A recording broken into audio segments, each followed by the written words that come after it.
냉장고에 사과가 두 개가 있습니다. 하나는 아주 싱싱하고 하나는 썩어서 냄새가 나고 있어요. 여러분들이라면 뭘 드시고 뭘 버리시겠습니까? 당연히 싱싱한 걸 먹고 썩은 건 버리겠죠? 이건 초등학교도 아는 상식이에요.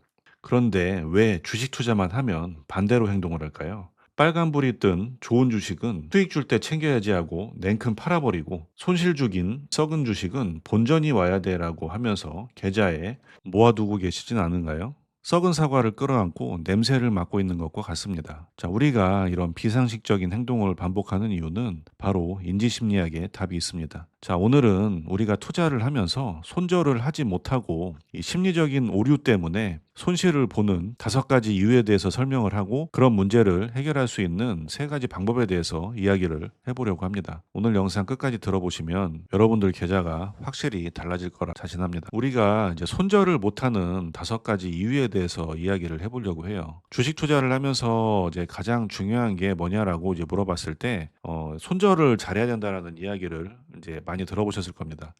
저 또한 이제 주식 투자는 돈을 벌려고 하는 것보다는 손실을 보지 않기 위해서 거기에 중점을 두고 이제 매매를 하시는 게 좋다라고 말씀드렸죠. 이제 그러려면 반드시 손절이라는 것을 잘 해야 되는데, 이게 투자를 하면서 가장 힘든 부분이라는 거 여러분들 잘 아실 겁니다. 그냥 단지 내가 의지력이 약해서가 아니라 우리가 뇌 구조상 손절을 잘 하지 못하게 설계가 되어 있기 때문에 이런 건데, 그 이유 5가지에 대해서 좀 설명을 드려볼게요. 자, 첫 번째는 손실 회피 성향이라고 이야기를 해요. 사람은 이익을 얻으려는 욕구보다 손실을 피하려는 본능이 훨씬 더 강력하게 각인이 돼 있다고 해요. 손실의 고통은 이득의 기쁨보다 2.5배 강하다라고 이야기를 합니다. 이제 그렇다 보니까 손실이 확정되는 순간에 이제 우리 뇌는 이제 신체적 고통과 맞먹는 타격을 입는다라고 이야기를 합니다. 이제 이 고통을 당장 피하기 위해서 이제 무의식적으로 이제 매도 버튼을 미루게 되는 거죠. 이런 심리 때문에 손절을 해야 되는 상황에서 하지 못하게 되는 이제 이런 상황이 발생을 하게 된다는 겁니다. 자, 두 번째는 처분 효과라고 합니다. 투자자들은 조금만 이익이 나면 내가 맞았어라는 쾌감을 빨리 증명하기 위해서 내가 가진 주식을 빨리 팔아버리는 어떤 심리가 있다라고 해요. 반면에 손실이 난 주식은 아직 실패한 게 아니야라고 자기 합리화를 하면서 끝까지 들고 가는 심리가 발동한다고 합니다. 이건 이제 나의 판단 기준이 틀렸음을 인정하고 싶지 않은 자존심 때문이라고 이야기를 해요. 어떻게 보면 일종의 이제 방어 기제겠죠. 5% 수익 난 삼성전자 주식은 떨어지기 전에 빨리 먹고 정리하자라고 하면서 이제 빨리 팔게 되는데, 반대로 이제 마이너스 30% 넘게 난 잡주에서는 장기 투자로 가야지라고 이제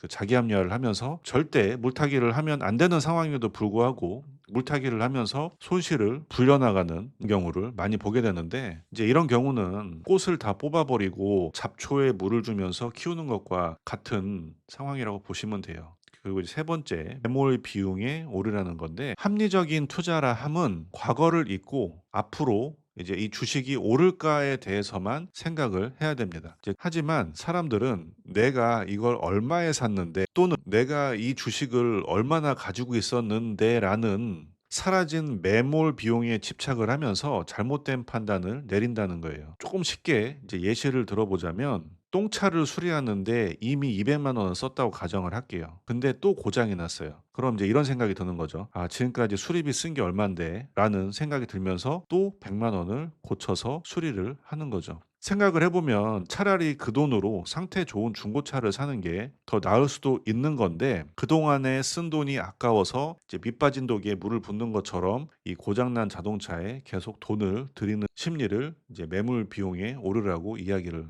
하는 겁니다. 자, 주가는요, 내가 얼마에 샀고 얼마나 기다렸는지에 대해서는 상관이 없는 거예요. 다만 지금의 이제 주가가 적정한 가격이냐 그렇지 않느냐만 여러분들이 판단을 하시면 되는 겁니다. 그래서 이런 어떤 심리적인 오류에 빠지지 않도록 좀 신경을 쓰셔야 될 것 같고요. 그리고 이제 네 번째는 기준점 편향이라고 해서 앵커링 효과라고 하죠. 사람은 이제 무의식적으로 특정한 숫자를 기준으로 해서 이제 설정을 하고 그 기준에서 벗어나지를 못한다고 해요. 보통 내가 매수한 가격이나 신고가나 이런 것들이 기준점이 된다라는 겁니다. 10만 원 하던 주식이 악재가 터져서 7만 원이 됐어요. 자, 10만 원 하던 주식이 7만 원까지 빠졌다라는 거는 이 주식이 어떤 문제가 생겼기 때문에 이제 그런 상황이 발생할 수도 있는 건데, 이 10만 원이라는 가격에 이제 기준이 맞춰져서 기존의 가격보다 싸다라고 생각을 하는 오류가 생긴다라는 거죠. 근데 주식 시장이라는 것은 어떤 정해진 가격이 명확하게 있는 게 아니라 이 회사의 상황이나 여러 가지의 변수에 의해서 가격이 결정되는 부분인데, 이런 기준으로 주가를 판단을 하게 되면 제대로 된 판단을 하는 게 이제 불가능하겠죠. 그래서 앵커링 효과에 빠지지 않도록 여러분들이 좀 신경을 쓰셔야 될 거고요. 마지막으로 이제 부작위 편향이라는 이제 심리적 오류가 있습니다. 자, 사람들은 어떤 행동을 해서 나쁜 결과가 생기는 걸 행동하지 않아서 나쁜 결과가 생기는 것보다 더 괴로워한다라고 해요. 돈벌을 해도 괴롭고 손절을 해도 괴로운데, 손절을 한다라는 것은 내가 이제 매도 버튼을 누르는 행동으로 인해서 나타나는 괴로움이기 때문에 이 손절을 하는 것보다는 그냥 방치하는 쪽으로 선택을 한다라는 이야기예요. 이해되시죠? 그러니까 똑같이 괴롭지만 손절을 하게 되면 그게 더 괴롭기 때문에 손절을 하는 게 아니라 그냥 어플 지워버리고 이제 아예 안 보거나 방치를 하게 되는 경우가 많이 생기는 거죠. 뭐 그러면서 내가 팔지 않았으니까 손실 확정이 아니하다라고 위안을 하면서 계좌가 망가지게 되는 거죠. 자, 요렇게 해서 여러분들이 손절을 하지 못하는 5가지 이유에 대해서 이제 설명을 드렸는데, 자, 그럼 이걸 어떻게 해결할 것인가에 대해서도 이제 이야기를 해봐야겠죠. 심리를 이긴다라는 거는 이제 본능을 역행한다라는 의미도 하기 때문에 내 의지를 믿으면 안 된다라는 거예요. 그래서 이제 시스템을 만들어야 앞에 이제 심리적으로 발생할 수 있는 오류들을 해결을 할 수 있다라고 생각하고 그 시스템을 만드셔야 돼요. 자, 그 첫 번째로 이제 할 수 있는 것이 이제 스탑로스라고 들어보셨을 겁니다. 이제 자동 감시 주문이라고도 하죠. 자, 이 스탑로스를 사용하는 이유는 내 감정이 개입하기 전에 이 시스템에서 먼저 작동이 되도록 설정을 해두는 건데, 보통은 이제 매수를 하고 이제 내가 판단을 해서 이제 매도와 이제 손절을 하게 되는데, 아예 매수를 하면서 내가 이거를 어디까지 오르면은 팔고 어디까지 내려가면 손절을 하겠다라는 거를 처음부터 설정을 해두는 겁니다. 내가 직접 이걸 손절을 하려고 하면 이제 뇌에서 이제 고통을 느끼기 때문에, 제가 아까 이제 손절 버튼이 안 나간다고 이제 말씀드렸죠. 이제 마이너스 20% 30% 되기 전에 딱 설정을 해두시라는 거예요. 시스템에서 마이너스 5% 되면 바로 손절이 나가도록. 이런 구조로 이제 매매를 하게 되다 보면은 내가 차트를 조금 더 자세히 보는 이런 습관이 생겨요. 왜냐하면 이 자리에서 손절이 나갈 수도 있다라는 생각 때문에 조금 더 싼 가격에 매수를 걸어두거나 아니면 조금 차트를 더 주의 깊게 보는 습관이 생기거든요. 그래서 이제 첫 번째로 어떤 손절에 대한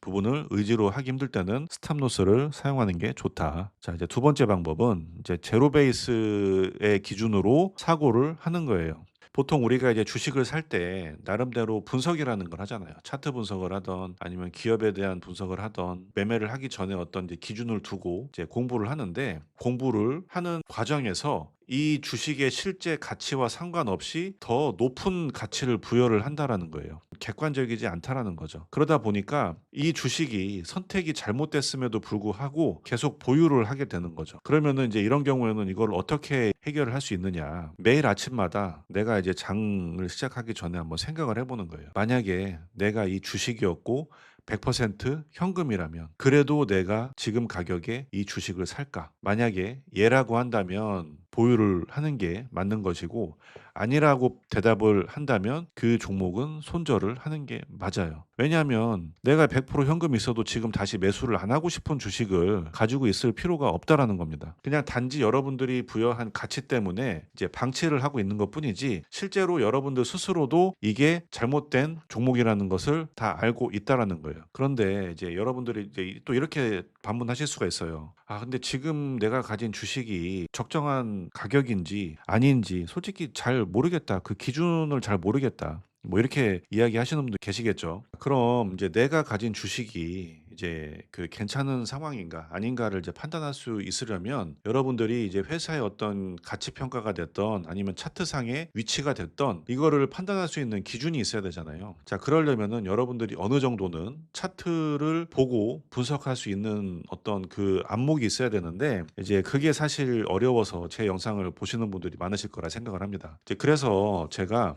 이제 저희 이제 영상의 더보기란에 보시면 이제 카페 이제 들어가는 링크를 올려놨어요. 그러니까 카페 타고 들어가서 등업을 하시면 여러분들이 이제 차트를 읽고 이제 종목을 찾을 수 있을 정도의 교육 영상 100여 편 정도를 제가 제 카페에 업로드를 해놨습니다. 이렇게 무료로 보실 수 있으니까 이제 좀 제가 카페에 올려놓은 영상 보시면서 이제 차트 분석을 하실 수 있도록 공부하시면 좋을 것 같고요. 마지막으로 이제 이야기할 내용은 이제 매매 시나리오를 만들어 보자라는 거예요. 이제 투자를 하기 전에 어디에서 한번 몇 퍼센트 사고 그리고 어디에서 팔 건지 이거를 왜 샀는지 이거를 사기 전에 이제 메모를 하시라는 겁니다. 반드시 이 습관을 들이셔야 돼요. 근데 이거를 어디에다 컴퓨터에다 적어 놓는 게 아니라 이제 노트나 이제 이런 곳에다가 수기로 작성을 해서 이제 매매를 하기 전에 반드시 이걸 보고 거기에 맞게끔 하시라는 겁니다. 즉흥적인 게 아니라. 사람들은 이제 습관이라는 게 생기기 때문에 이제 이런 어떤 습관이 만들어지지 않은 상태에서 그냥 내가 즉흥적으로